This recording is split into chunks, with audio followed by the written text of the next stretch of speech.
सभी का हमारे ब्यूटीफुल से चैनल पर। तो बच्चों, आज की क्लास है बहुत खास, क्योंकि यार आज मैं लेकर के आई हूँ आपके लिए एक ज़बरदस्त सेशन, है ना, जिसकी आपको सख्त ज़रूरत है।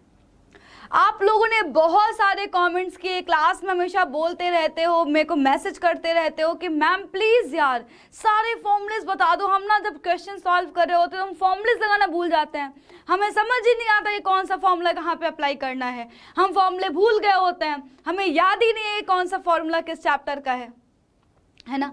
तो ये सारी प्रॉब्लम आप में से मेरे ख्याल से सही बच्चों में कॉमन है, सही है। अब बच्चों यार ये जो सेशन है ये क्यों ज़रूरी है बच्चों? सबसे पहली बात तो यही है कि सेशन ज़रूरी क्यों है। उसका रीज़न ये क्योंकि हम लोगों को पता है कि हमारे एग्जाम्स अभी आने वाले हैं, और एग्जाम्स कौन से, बोर्ड एग्जाम तो बहुत दूर है, लेकिन उसके पहले हैं हमारे टर्म 1 एग्जाम, या कह सकते हैं यूनिट 1 एग्जाम्स, ठीक है। तो मैंने आपको बोला था यार कि हमारा टारगेट बोर्ड एग्जाम है, लेकिन हम बोर्ड एग्जाम्स की जो प्री प्रिपरेशन है उसको हम क्या करेंगे, अपने टर्म 1 एग्जाम्स में करेंगे, या फिर कह सकते हैं अपने स्कूल एग्जाम्स पे करेंगे अच्छे से प्रिपरेशन। तो स्कूल लेवल के जितने भी एग्जाम है उसमें हमारी प्री रिहर्सल हो जाएगी। जब हम बोर्ड के टाइम पर जाएंगे तो हमारा डर खत्म हो चुका होगा, क्योंकि हमने तो उसके पहले सभी एग्जाम्स को बोर्ड मान करके ही जो है पढ़ाई करी थी, बोर्ड समझ करके ही हमने पेपर लिखा था। तो हमारी तो ऑलरेडी प्रैक्टिस हो चुकी है, टाइम मैनेज करना हमें आता है कि 3 घंटे में कैसे टाइम मैनेज करना है, 3 घंटे में कैसे लिखना है, ये सारी चीज़ें तो हम पहले ही कर चुके हैं, है ना। तो इस पर हम लोग सेशन कर चुके हैं और बातें भी बहुत कर चुके हैं, है ना, आप सबको पता है। बहुत बढ़िया। अब बच्चों यार इस सेशन की नीड क्या है? इस सेशन की नीड ये है कि यार हमारे टर्म 1 एग्जाम में, फिर यूनिट 1 एग्जाम में जितने भी चैप्टर्स आ रहे हैं उनके सारे फॉर्मूलेस मैं आपको एक जगह लिखवा दे रही हूँ, ठीक है। और कुछ पॉइंट्स आपको बताती जाऊंगी जो भी इंपॉर्टेंट पॉइंट्स हैं, और उन सभी पॉइंट्स को आपको याद रखना है, रिमेंबर रखना है, और बच्चों एक जगह नोट डाउन भी कर लेना है, सही है। बहुत बढ़िया। और बेटा जी ये क्लास जितना हो सके उतना ज़्यादा शेयर करना है, ठीक है। तो बच्चों शुरू करते हैं, बिल्कुल टाइम वेस्ट नहीं करेंगे, कोई बातें नहीं करेगा, बिल्कुल जो है बिना टाइम वेस्ट किए हम आगे बढ़ेंगे। और बच्चों दूसरी चीज़ कि सेशन बहुत लंबा नहीं होने वाला है बेटा जी, हार्डली 15-20 मिनट में जो है हम लोग सारे फॉर्मूलेस खत्म करने वाले हैं। तो कोई भी बैठ के बातें नहीं करेगा, परपंच नहीं रचेगा, ठीक है। अब बैठ के गॉसिप कर रहे हैं ना, तो ये सब नहीं करना है। फॉर्मूलेस देखते जाओ, इंपॉर्टेंट पॉइंट सुनते जाओ जो मैं बोल रही हूँ, और लिखते जाओ, ठीक है। और अगर कोई फॉर्मूला अगर मैं मिस कर रही हूँ तो वो बता देना, सही है। चलो बहुत बढ़िया, तो शुरू करते हैं। सभी फॉर्मूले एक ही बार में विज्ञान के इस धमाकेदार सेशन की शुरुआत करते हैं। तो बच्चों जैसा कि अपने को पता है कि जो हमारा यूनिट 1 एग्जाम है ना, तो अगर मैं मेनली फिजिक्स की बात करूं तो बच्चों फिजिक्स में आप में से ऑलमोस्ट सभी बच्चों के 2 चैप्टर आ रहे हैं फिजिक्स में। पहला प्रकाश परावर्तन तथा अपवर्तन, परावर्तन तथा अपवर्तन, है बात की नहीं। परावर्तन तथा अपवर्तन पहला चैप्टर, और दूसरा चैप्टर है मानव नेत्र तथा रंग बिरंगा संसार।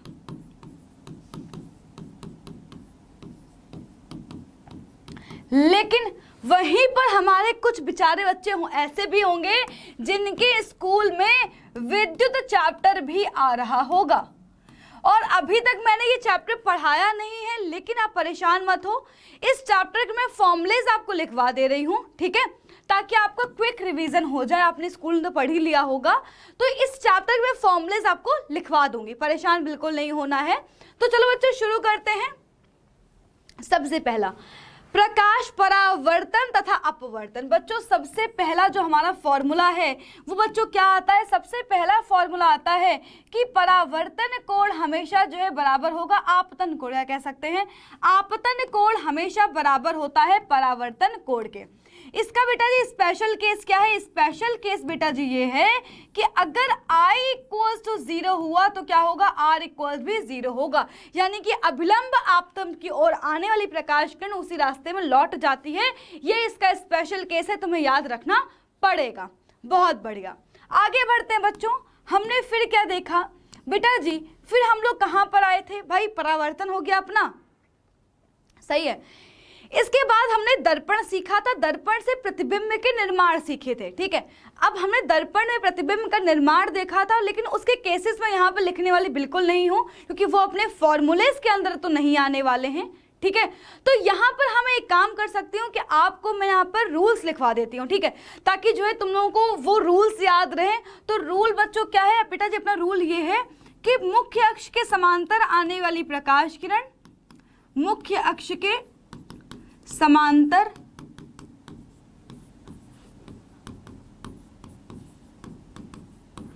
आने वाली प्रकाश किरण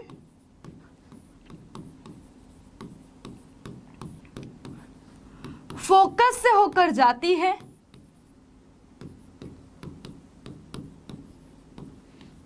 होकर जाती है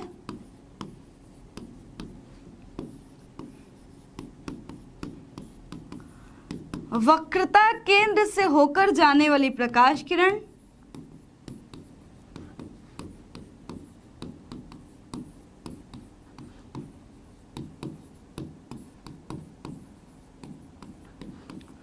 उसी रास्ते में लौट जाती है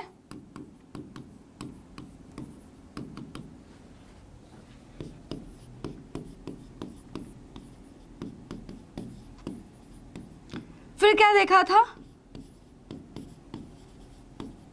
फोकस की ओर आने वाली प्रकाश किरण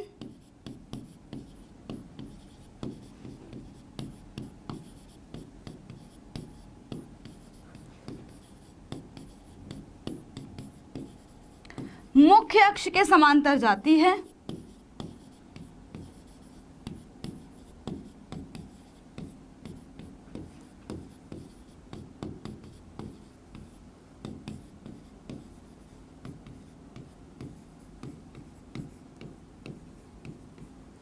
और लास्ट वाला जो केस है उसका मैं डायग्राम बना दे रही हूं, ठीक है।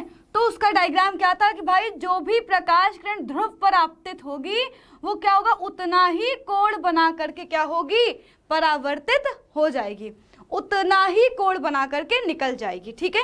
तो इस बात को भी तुम्हें याद रखना है कि भाई जो प्रकाश किरण ध्रुव पर आपतित हो रही होगी वो क्या होगा, उतना ही कोण बना करके वापस चली जाएगी, सही है, बहुत बढ़िया। चलो अब बच्चों ये तो बेटा आपके रूल्स कौन थे, प्रतिबिंब के निर्माण के रूल्स थे, प्रतिबिंब के निर्माण के रूल्स थे। प्रतिबिंब के निर्माण के रूल्स बता दिए हैं, स्थितियां आपको याद होनी चाहिए कि अवतल दर्पण के लिए कौन सी स्थिति आप ले रहे हो, है ना, कि भाई जब वस्तु मुख्य अक्ष अनंत पर रखी है तो उसका प्रतिबिंब फोकस बनता है। तो ये आपका थ्योरी के अंतर्गत आ जाएगा, जो मैं यहाँ पर नहीं लिखवाने वाली हूँ, सही है, ये आपको याद होनी चाहिए। बस उसमें याद रखना कि यही 4 नियम ही लग रहे होंगे, इन 4 में से किसी 2 नियमों का इस्तेमाल करके हम लोगों को अपना आंसर मिल जाएगा, सही है बेटा जी। इसके बाद अगर हम सीधे आए कुछ और रूल्स मैं आपको यहाँ पे लिखवाना चाहूंगी, ठीक है। ये बेटा जी आपके दर्पण के लिए बहुत यूजफुल होने वाले हैं, ठीक है। तो दर्पण में हमारे पास है एक अवतल दर्पण, ठीक है, अपना जो है उत्तल दर्पण और समतल दर्पण, समतल दर्पण, ठीक है बच्चों। अपना इंपॉर्टेंट बेटा जी, अपने इंपॉर्टेंट पॉइंट्स क्या है अवतल दर्पण के बारे में। सबसे इंपॉर्टेंट पॉइंट, हमेशा प्रकाश किरणों को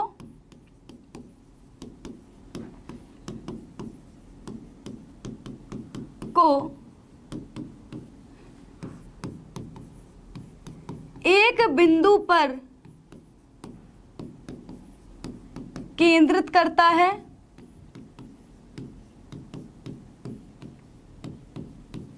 दूसरा इंपॉर्टेंट पॉइंट क्या है बेटा, दूसरा इंपॉर्टेंट पॉइंट क्या है, इससे हमें समांतर प्रकाश पुंज प्राप्त होते हैं।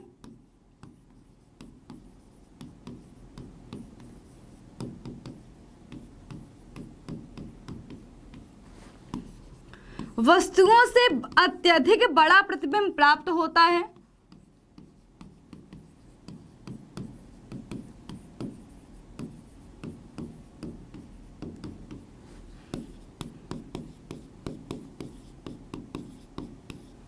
ठीक है, तो बच्चों ये तीनों पॉइंट में याद होने चाहिए अवतल दर्पण के बारे में। हमेशा प्रकाश किरणों को एक बिंदु पर इकट्ठा करता है, इसलिए ही इसका इस्तेमाल करते हैं सोलर कुकर में। समांतर प्रकाश पुंज प्राप्त होते हैं, इसलिए ही हम लोग गाड़ी के हेडलाइट में, टॉर्च में इसका इस्तेमाल करते हैं। वस्तुओं से अत्यधिक बड़ा प्रतिबिंब प्राप्त होता है, इसलिए जहां पर हमें बड़ा प्रतिबिंब बनाना होता है हम अवतल दर्पण के पास जाते हैं। तो बच्चों हमें यहाँ पर क्या होता है, वस्तु से अत्यधिक बड़ा प्रतिबिंब प्राप्त हो जाता है। बहुत बढ़िया।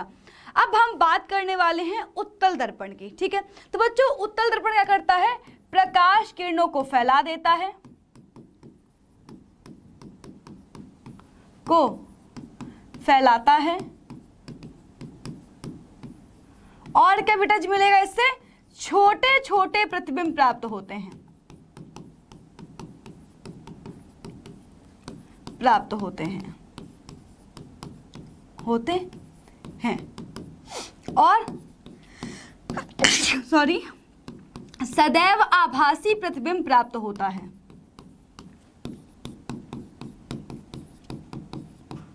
आ जाते हैं समतल दर्पण के पास। तो बच्चों समतल दर्पण क्या करता है, हमेशा वस्तु के बराबर आकार का प्रतिबिंब बनाएगा, हमेशा वस्तु के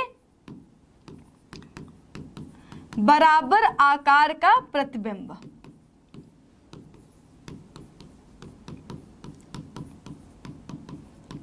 बच्चों दूसरी सबसे इंपॉर्टेंट बात क्या है, यह भी हमेशा आभासी प्रतिबिंब बनाएगा, हमेशा ही आभासी प्रतिबिंब प्राप्त होंगे। बहुत बढ़िया। तो ये हमें जो है अवतल, उत्तल, समतल दर्पण के बारे में कुछ इंपॉर्टेंट बातें पता चल चुकी हैं, है ना। चलो अब बच्चों हम लोग आगे बढ़ेंगे, सीधे आएंगे अपने अपवर्तन पर। तो बच्चों अपवर्तन के केस में देखते हैं क्या क्या बता जी अपनी इंपॉर्टेंट बात है। तो अगर मैं बात करूं अपवर्तन की, तो बच्चों एक बात ध्यान रखना, अपवर्तन कब होगा, यहां मैं लिख दे रही हूं, जब प्रकाश किरण एक माध्यम से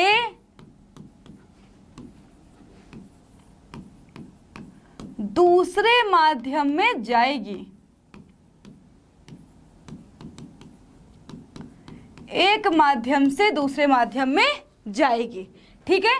अब बच्चों एक चीज इसकी एक और इंपॉर्टेंट बात कि अपवर्तन क्यों होता है, क्योंकि बच्चों क्या होता है, माध्यम में परिवर्तन की वजह से प्रकाश की चाल में परिवर्तन हो जाता है, इसलिए क्या होता है, हमारा अपवर्तन होता है। इसमें बच्चों फिर हम लोग सीधे आते हैं किसमें, स्नेल्स लॉ पे। स्नेल का जो नियम है बेटा, स्नेल का नियम क्या कहता है, तो स्नेल का नियम कहता है n बराबर साइन आई बटे साइन आर। ठीक है बेटा जी, इसमें भी याद रखना स्पेशल केस यही है कि अगर स्पेशल केस क्या है, अगर I इक्वल्स टू 0 है तो क्या होगा, R इक्वल भी 0 होगा, यानी कि जो प्रकाश किरण अभिलंबवत आ रही होगी वो बिना विचलित हुए बिल्कुल सीधे चली जाएगी। इसका डायग्राम ऐसे बना के दिखा सकते हो। ठीक है, पहला माध्यम दूसरा माध्यम, सही है, बहुत बढ़िया। बच्चों इसके बाद हम आगे बढ़ेंगे बेटा जी। इसके बाद हमने जो है अपवर्तनांक देखा है, तो अपवर्तनांक में बेटा जी कौन कौन से फॉर्मूले हैं हमारे पास।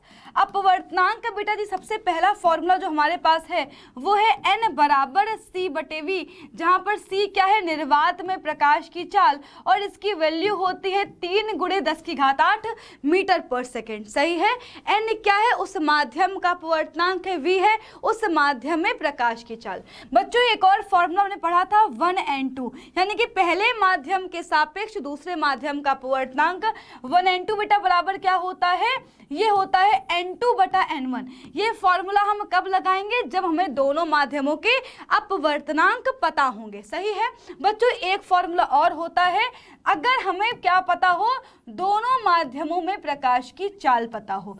1N2 बराबर V1/V2। सही है, बहुत बढ़िया, बहुत बेहतरीन। अच्छा बच्चों, एक और इंपॉर्टेंट बात ध्यान रखिएगा कि अपवर्तनांक में जब भी बोला जाएगा कि यार इस माध्यम से प्रकाश किरण यहाँ जा रही है, तो आपको याद रखना है जिसके n, जिसका यानी कि जिसके सापेक्ष निकालना दिया गया होगा बेटा जी, उसको हम लोग आगे लिखते हैं और जिसका निकालना होगा उसको हम पीछे लिखते हैं। ठीक है बेटा जी, टेंशन ना लो। मुझे पता है कि आप में से बहुत सारे बच्चों को अपवर्तनांक में दिक्कत है, परेशान नहीं होना है। हम लोग पूरी एक क्लास अपवर्तनांक पढ़ लेंगे जिसमें सिर्फ और सिर्फ हम लोग अपवर्तनांक के ही क्वेश्चंस करेंगे। सही है, बिल्कुल परेशान नहीं होना है। अपवर्तनांक सीख लिया, आगे बढ़ते हैं बच्चों। आगे क्या बेटा जी, आगे इसके बाद हम लोग सीधे आते हैं अपने जो है दर्पण के बेटा केस में आते हैं। देखो बच्चों, एक बेटा जी हमने दर्पण के लिए फॉर्मूला देखा है, वो क्या है? फोकस दूरी वक्रता त्रिज्या की आधी होती है, या लिख सकते हो वक्रता त्रिज्या फोकस दूरी की 2 गुनी होती है। सही है, इस बात को तुम्हें याद रखना है। बहुत बढ़िया बेटा जी। इसके बाद क्या हमने देखा? इसके बाद हमने देखा था रेखीय आवर्धन, हमने देखा था। ठीक है, तो लेंस और दर्पण दोनों के लिए ही रेखीय आवर्धन में एक साथ लिख रही हूं। रेखीय आवर्धन दर्पण के लिए क्या होता है? दर्पण के लिए होता है m बराबर माइनस का v/u, और बेटा जी लेंस के लिए क्या होता है? लेंस के लिए होता है m बराबर v/u। इन जनरल अगर मैं बात करूं, इन जनरल अगर मैं बात करती हूं तो रेखीय आवर्धन का एक फॉर्मूला होता है m बराबर I/O, यानी कि प्रतिबिंब का आकार बटे वस्तु का आकार। आवर्धन का कोई भी आपका यूनिट नहीं होती है। इसके बाद बच्चों अगर मैं आगे बढ़ूंगी तो बेटा जी अपने को लास्ट 2 फॉर्मूले ही मिलते हैं, लेंस सूत्र और दर्पण सूत्र। लेंस सूत्र, दर्पण सूत्र।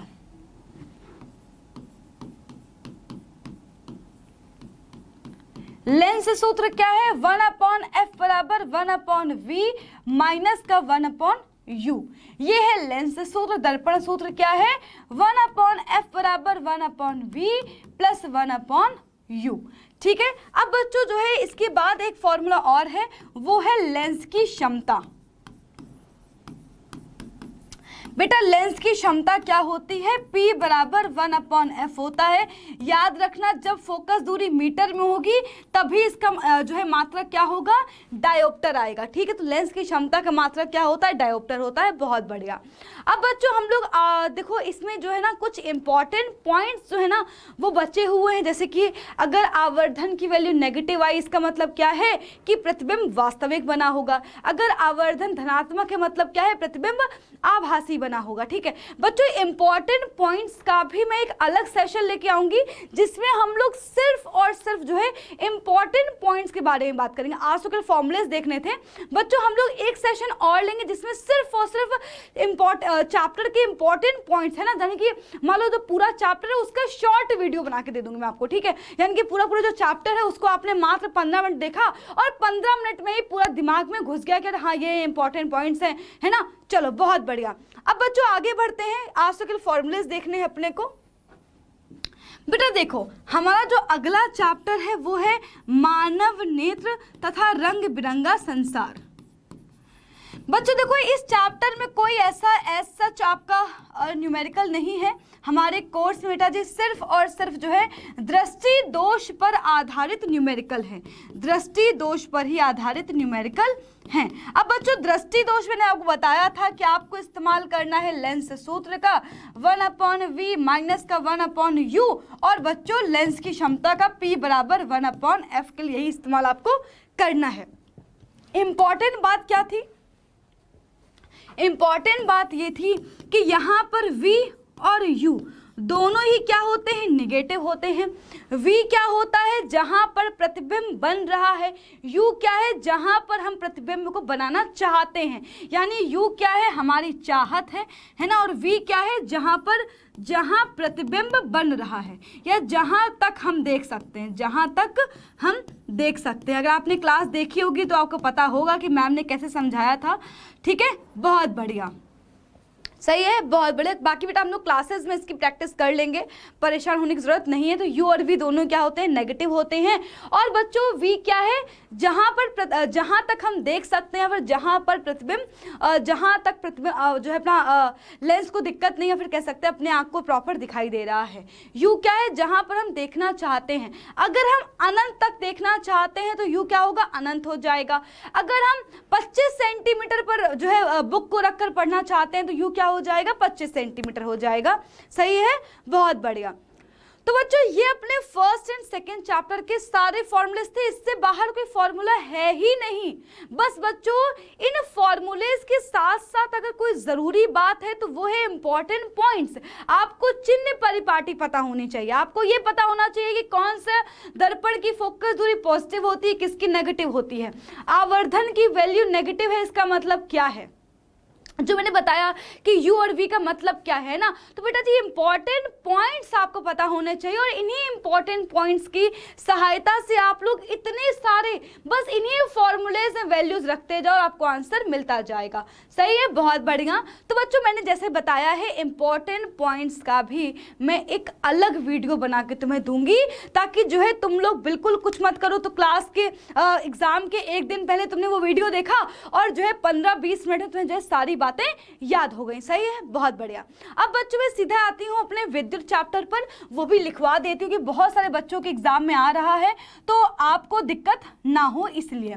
तो बच्चों विद्युत चैप्टर में जो सबसे पहला फॉर्मूला आता है बेटा जी, वो आता है कि विद्युत धारा क्या है, आवेश के प्रवाह की दर है। याद रखना बेटा क्यू क्या है, आवेश है, इसका मात्रक क्या होता है, कूलाम होता है। बेटा टी क्या है, समय है, और आई क्या है, आई हमारी विद्युत धारा है ना। और बेटा याद रखना कि विद्युत धारा बेटा मात्रक क्या होता है, एसआई मात्रक होता है एम्पियर, जिसको बेटा जी हम लोग ऐसे शॉर्ट में लिख देते हैं।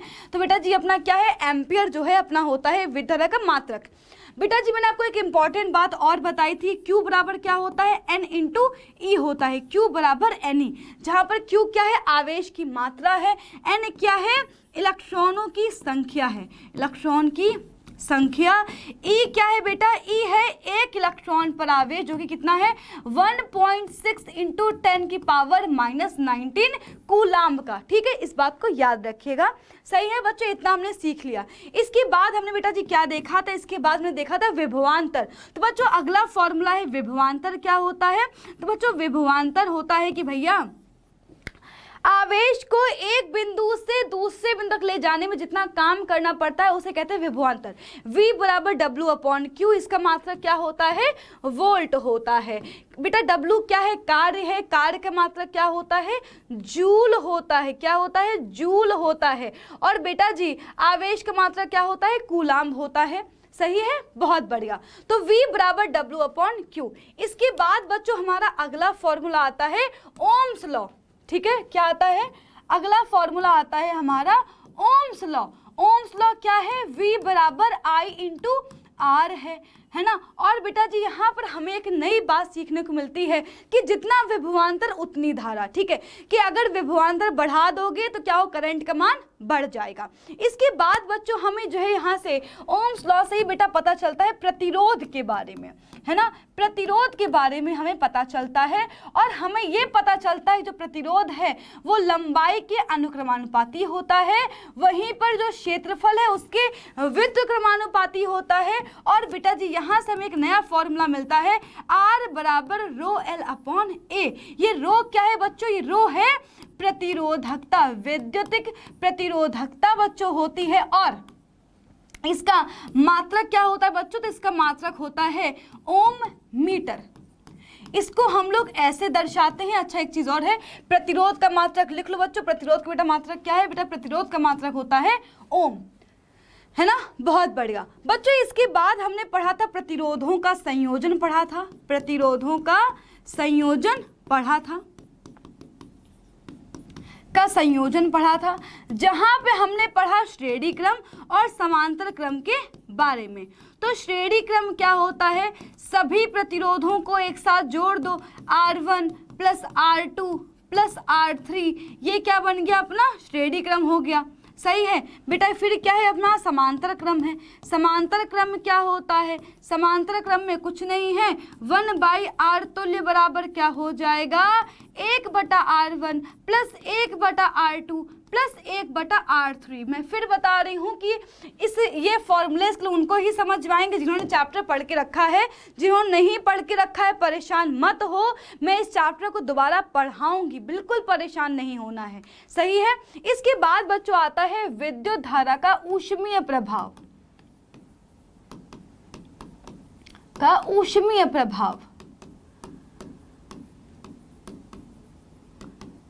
जहां पर बच्चों हम लोग देखते हैं अपने जूल का तपन नियम, H बराबर I स्क्वायर RT होता है। बेटा H क्या है, ऊष्मा है, H बराबर I स्क्वायर RT। हमने इसके बहुत सारे अलग अलग फॉर्मूले भी निकाले हैं, है ना। लेकिन बच्चों आपको जो है मेनली ये फॉर्मूले याद रखो, H बराबर I स्क्वायर RT, H बराबर VIT, है ना। अब बेटा जी इसके बाद हमने पढ़ा था विद्युत शक्ति के बारे में। तो बच्चों विद्युत शक्ति का बेटा फॉर्मूला क्या होता है, तो विद्युत शक्ति का फॉर्मूला होता है P बराबर V इंटू I, है ना। इसके बेटा जी हमने और भी बहुत सारे फॉर्मूले देखे, P बराबर V स्क्वायर अपॉन R, ये हमने एक और फॉर्मूला देखा था, है ना। तो बच्चों ऐसे हम लोग जो है जब मैं आपको आगे पढ़ाऊंगा और या फिर जिन्होंने पहले से पढ़ के रखा हुआ है उनको पता है कि यहाँ पर हम जो है ओम का नियम लगाते रहे ना, पहले I को रिप्लेस किया फिर R को रिप्लेस किया, तो ऐसे कर करके हम लोग बहुत सारे फॉर्मूलेस बना सकते हैं। लेकिन मेनली जो क्वेश्चंस आपके बोर्ड एग्जाम में आते हैं बच्चों, उनमें ये मेनली 4 फॉर्मूलेस जरूर वहाँ पर जो है 4 फॉर्मूले पर बेस्ड जरूर क्वेश्चंस होंगे, ठीक है, यानी कि इन 4 से आपका क्वेश्चन सॉल्व हो जाएगा। इसके बाद बच्चों लास्ट में आता है विद्युत ऊर्जा। तो बेटा E बराबर क्या होता है, E बराबर होता है P इंटू T। बेटा P क्या है, शक्ति है, बेटा T क्या है, समय है, ठीक है। अच्छा एक बात और बच्चों याद रखना कि ये बेटा जी जो हमारे देखो एक चीज़ और है, जो ये विद्युत ऊर्जा निकल के आती है, जो ये विद्युत ऊर्जा है इसका मात्रक क्या है, इसका मात्रक है वाट घंटा, है ना, क्योंकि हम लोग शक्ति ले रहे हैं वाट में और समय ले रहे हैं घंटे में। सही है। लेकिन बच्चों अगर हम यहाँ पर शक्ति बड़ी शक्ति निकालना चाहें तो हम क्या करेंगे बेटा जी, हम लोग बड़ी अगर ऊर्जा निकालना चाहें तो हम लोग क्या करेंगे, शक्ति को किलोवाट में कन्वर्ट कर देंगे। और बेटा जी फिर हमें एक बात और पता चलती है कि 1 किलोवाट घंटा बराबर किसके होता है बच्चों, 1 यूनिट के होता है। एक इंपॉर्टेंट बात बच्चों इसमें और है कि 1 kWh को हम लोग किस में कन्वर्ट करेंगे, जूल में कन्वर्ट करते हैं, तो आता है 3.6 इंटू 10 की पावर 6 जूल। और ये भी याद रखना कि जूल क्या होता है, तो बच्चों जूल को ऐसे याद रखो कि वाट सेकंड को कहते हैं जूल, बाकी सब जाओ भूल। तो हमने क्या किया, किलोवाट घंटे को वाट सेकंड में जो है कन्वर्ट किया, तो हमें ये वैल्यू मिलती है 3.6 इंटू 10 की पावर 6 जूल। तो बच्चों बेसिकली बस देखो इतने ही फॉर्मूले हैं इस चैप्टर में, विद्युत चैप्टर में भी इतने ही फॉर्मूले हैं, कोई बाहर से कोई नया फॉर्मूला नहीं है, इतने ही फॉर्मूले को घुमा फिरा करके उसके लिए इस्तेमाल करना है। लेकिन बस आपको ये पता होना चाहिए किस क्वेश्चन में कौन सा फॉर्मूला अप्लाई करना है। तो बेटा जी मैंने आज की क्लास में 3 चैप्टर के फॉर्मूलेज आपको करवा दिए हैं, ठीक है। बेटा ये 3 चैप्टर के फॉर्मूलेज किए हैं, इंपॉर्टेंट पॉइंट्स में अलग लिखवाती जाऊंगी, है ना, जो महत्वपूर्ण बिंदु कह सकते जो चैप्टर का जिस्ट है, जो चैप्टर का सार है, उसके लिए मैं एक शॉर्ट वीडियो अलग बनाऊंगी जो मैं चैप्टर वाइज बनाऊंगी, ठीक है। कि मान लो पहला चैप्टर है तो सारे इंपॉर्टेंट पॉइंट्स आपको बता दिए, जो सेकेंड चैप्टर है उसके सारे इंपॉर्टेंट पॉइंट्स, लेकिन वो वीडियोज कल तभी बनेंगे जब इस वीडियो पर भर भर के व्यूज आएंगे, भर भर के, तो तुम इस वीडियो को शेयर करोगे, जितना ज्यादा शेयर करोगे, जितने अच्छे कमेंट्स मेरे को देखने को मिलेंगे, मैं उतना ज्यादा जो है बेटा जी मेरे को मोटिवेशन मिलेगा। भैया मोटिवेशन तो मेरे को भी तो चाहिए होता है ना भाई, कि मतलब मैंने तो बना दिया वीडियो, अब बच्चा पसंद ही नहीं कर रहा है, कह रहा है मैडम जी यार क्या बोलते हैं कि भाई, मतलब मुझे भी पता भी नहीं चल रहा।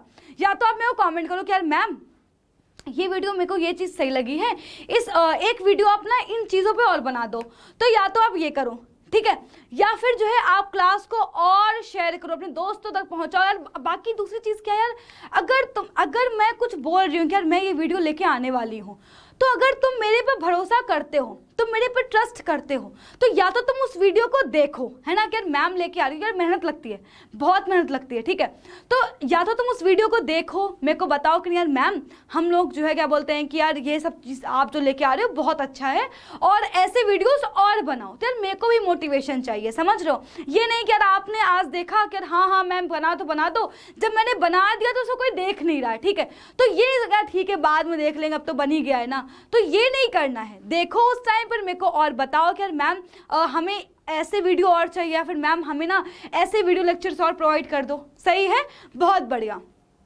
तो बच्चों क्लास को यहीं पर एंड करते हैं, अपनी क्लासेस में मिलेंगे और बच्चों वहाँ पर हम लोग और भी चीज़ें सीखने वाले हैं, और मिलते हैं क्लासेस में जहाँ पर हम लोग क्वेश्चन प्रैक्टिस करेंगे। तो इन फॉर्मूलेस को अप्लाई कैसे करना है ये कल तभी आएगा जब तुम क्वेश्चन प्रैक्टिस करोगे। तो क्लासेस को रेगुलर अटेंड करो, क्योंकि बच्चों ये जो आपको ये सेशंस मिल रहे हैं आपको बेटा जी, बहुत इंपॉर्टेंट सेशन और बहुत ज़्यादा ज़रूरी भी है। तो बच्चों मिलते हैं अगली क्लास में, तब तक के लिए बाय बाय, टेक केयर, ख्याल रखिए अपना, बाय बाय।